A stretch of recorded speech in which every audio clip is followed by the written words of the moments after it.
Bonjour à tous, c'est Brice. Aujourd'hui, on va parler de l'épisode 15 de la saison 7 de The Walking Dead. Si tu ne l'as pas vu, je t'invite à aller le voir parce que je risque de spoiler dans cette vidéo. D'ailleurs, il y a un petit logo ici qui indique le spoiler alerte. Alors, avant de parler du sujet de la vidéo, c'est-à-dire les erreurs de Negan, revenons vite fait sur la petite scène entre Gregory et Maggie qui m'a un peu choqué. Alors, je resitue, Maggie, il est en train de faire du jardinage, donc elle est à genoux, voilà, et là, t'as Gregory qui arrive par derrière, qui veut taper un peu la discussion avec elle, et donc lui dit, bon bah, merci de ta participation dans le camp, etc. Et puis Maggie lui dit, oh, pas de problème, machin et tout, si tu veux, après, quand j'aurai fini mes petites affaires, on se voit au calme et on discute, etc. Et puis là, elle voit qu'il y aura peut-être des walkers qui arrivent. Elle lui demande de rester et de guetter, tu vois. Donc il sort un couteau.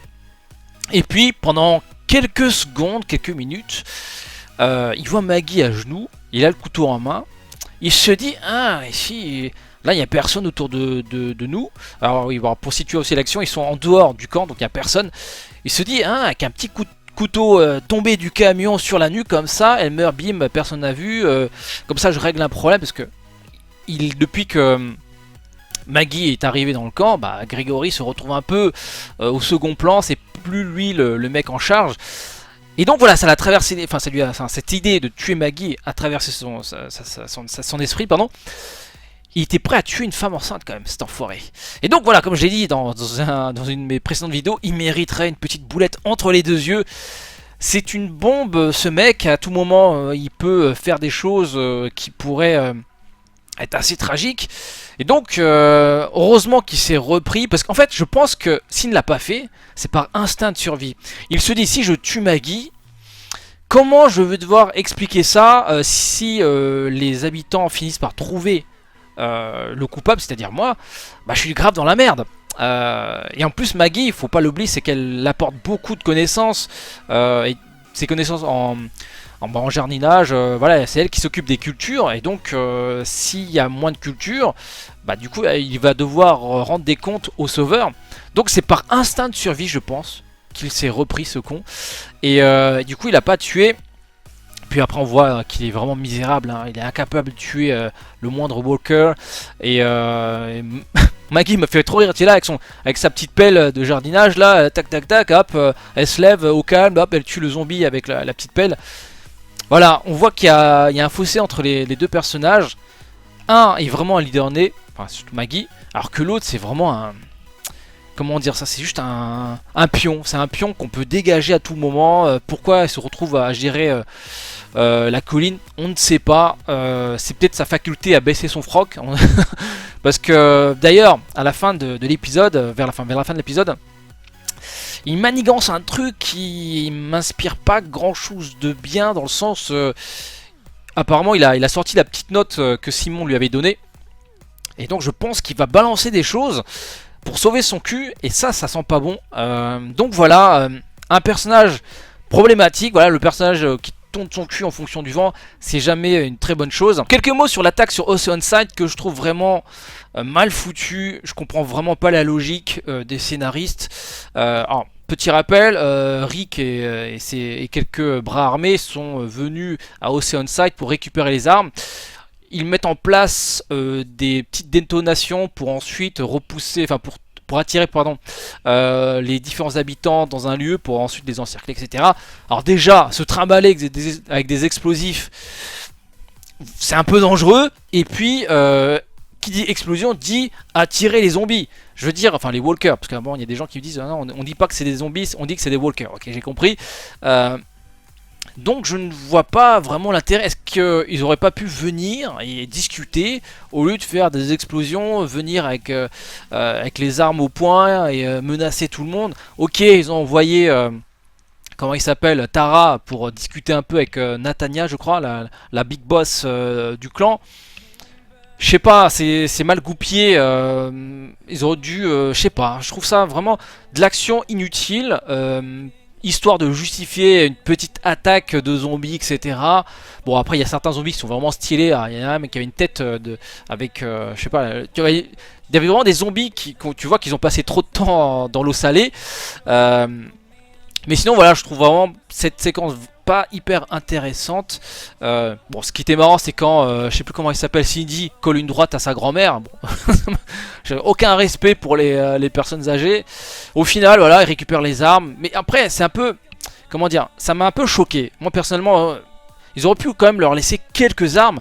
Parce que du coup, cette communauté se retrouve sans armes. Et je veux dire, avec les détonations, qui dit qu'on n'aura pas une grosse horde de zombies qui vont rappliquer dans quelques jours, tu vois. Je sais pas ce que tu en penses de cette séquence, pour moi elle est assez choquante. Ou sinon, ils auraient pu négocier ensemble. Bon, si vous voulez, venez avec nous. Enfin, ceux qui veulent venir, bah, venez avec nous. Et on va vous former, etc. On a toujours besoin de bras supplémentaires.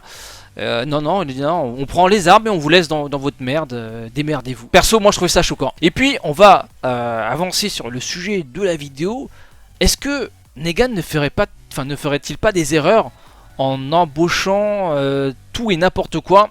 Ce que je veux dire, c'est que si tu regardes bien les différents épisodes, la plupart des exactions des sbires de Negan sont faites quand il n'est pas là. Je prends l'exemple de David, donc je crois qu'il s'appelle David, le geôlier de Sacha. Dans l'épisode, il lui fait comprendre que il a très envie de lui faire des choses pas très cool contre son gré. Enfin, en gros, il a envie de la violer. Enfin, c'est ce qu'on comprend. Negan arrive et il apprend et il lui dit clairement, c'est pas bien ce que tu fais, frérot. Hein, c'est pas comme ça qu'on fait ici. Il sort un couteau, bim, hop, un coup dans dans le cou. Voilà, on règle les problèmes comme ça. Et voilà, ça c'est le Negan, c'est le mec, il a des règles, on ne transgresse pas ses règles, sinon on paye le prix fort. Alors que si si on se rappelle toutes les exactions, je me rappelle par exemple dans l'épisode précédent, où il y a 2 épisodes, quand un des sbires de Negan a tué Benjamin, Negan serait sur place, je pense que le mec qui a tiré la balle serait mort, sa tête aurait fini par terre, dans une bouillie voilà, il n'aurait plus de tête le mec en gros. Donc voilà, je pense que le problème de Negan, c'est qu'il s'entoure de mauvaises personnes. Même si dans ce monde violent, il a besoin de s'entourer de gens couillus, comme il dit ça, des gens qui portent leurs couilles. Malheureusement, certains se portent un peu trop et ils sont peut-être un peu trop portés d'ailleurs sur la chose, hein, sur le côté violent. Enfin, la plupart des sbires de Negan c'est vrai que c'est pas des cerveaux quoi, excepté Eugène, le reste c'est que des gros bras. Et le problème des gros bras, c'est qu'ils ont tendance à être assez primaires dans leur façon de réagir et de penser. Et donc voilà, le fameux David, voilà, le mec au lieu de faire son taf de geôlier, il pense déjà à des trucs bien salaces. Et donc il finit mort, direct. Et c'est surprenant, Negan propose à Sacha, vu qu'elle a fait pas mal de dégâts et qu'elle a trouvé son action de suicide, enfin son action suicidaire assez impressionnant, elle s'est dit mais pourquoi elle fait ça, elle sait très bien qu'elle a aucune chance, donc elle y va et donc il s'est dit bon c'est peut-être, je pourrais l'enrôler dans ma team parce que bon voilà c'est le genre de gens qu'il me faudrait. Et je trouve que c'est l'erreur de Negan, voilà, je le répète, c'est de s'entourer de gens qui n'ont peur de rien et qui n'auraient pas peur de se rebeller contre le roi. La preuve avec Dwight à la fin de l'épisode. Même si pendant un certain temps, pour une question de survie, la plupart de ces sbires jouent le jeu. Mais voilà, je prends l'exemple, pour venir à Sacha, on sait très bien que si Sacha accepte, elle a accepté le deal d'écouter Negan et de rentrer pendant un certain temps dans les rangs, mais on sait très bien qu'elle prévoit de le tuer dès qu'elle a la moindre occasion. D'ailleurs, elle le dit à un moment, elle feint d'être au bout de sa vie et de vouloir se suicider. Elle explique à Eugène que elle n'a pas envie de se servir de monnaie d'échange contre sa communauté. Alors du coup, elle lui demande de lui filer une arme, etc. Au final, Eugène, par chance, il lui donne plutôt la pilule qu'elle avait fabriquée pour Negan.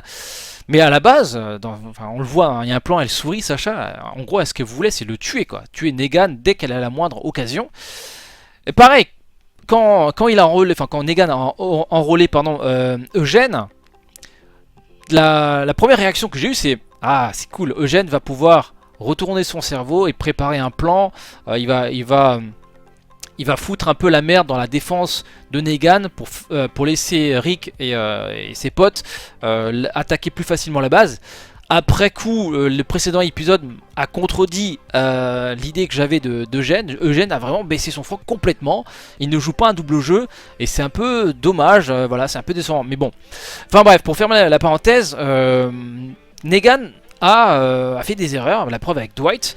Dwight, il connaît très bien la base, donc il va proposer à Rick et à ses comparses, s'il le laisse en vie, évidemment, je pense qu'il va lui donner les clés, ou des astuces pour rentrer facilement dans la base, etc. Donc voilà, d'ailleurs, je sais pas si vous avez remarqué, mais on est loin, très très loin d'une conclusion. Il reste un épisode. Je vois mal un épisode de 40 minutes boucler l'affaire Negan. Donc il y a la guerre il faut déjà convaincre et rejoindre l'armée d'Ézéchiel. Enfin, réunir l'armée d'Ézéchiel, plus l'armée des mecs qui, je sais plus comment ils s'appellent, la communauté qui veut des armes pour combattre à côté de Rick. La guerre en question dure quand même pas mal de temps. Je vois mal les scénaristes conclure ça en un épisode. Alors peut-être que ce sera un épisode d'1h30, je sais pas. En tout cas, moi ce que je vois, c'est que à la saison 8, on aura encore du Negan. Je pense que la guerre ne se terminera pas la semaine prochaine. Je sais pas ce que tu en penses, dis-le-moi dans les commentaires. Est-ce que l'épisode 7, donc celui qui arrive la semaine prochaine, on verra la fin de l'ère Negan, donc la fameuse guerre et sa conclusion? Moi je pense pas du tout, je pense qu'on aura le début de la guerre, parce que je crois que la guerre dure quand même un certain temps. Il y a plusieurs rebondissements, etc. Donc voilà, n'hésite pas à me dire dans les commentaires qu'est-ce que tu penses déjà de l'épisode 15. Et puis, est-ce que la saison va se conclure avec la fin du règne de Negan? Enfin, la fin, on sait pas. Forcément, on va s'attendre à ce que Rick et sa communauté gagnent la bataille. Parce que bon, on voit mal Negan gagner. Même si moi, personnellement, j'aimerais bien que Negan gagne et que la suite, on suit les aventures de Negan et de ses sbires. Ça serait assez marrant. Mais bon, je rêve un peu trop. Rick reste le personnage principal de The Walking Dead. Et donc voilà, on aura la réponse la semaine prochaine. Donc moi je vous donne rendez-vous la semaine prochaine. N'oublie pas le petit pouce bleu pour me soutenir. Et si c'est pas encore fait, abonne-toi à ma chaîne pour ne pas rater mes prochaines vidéos.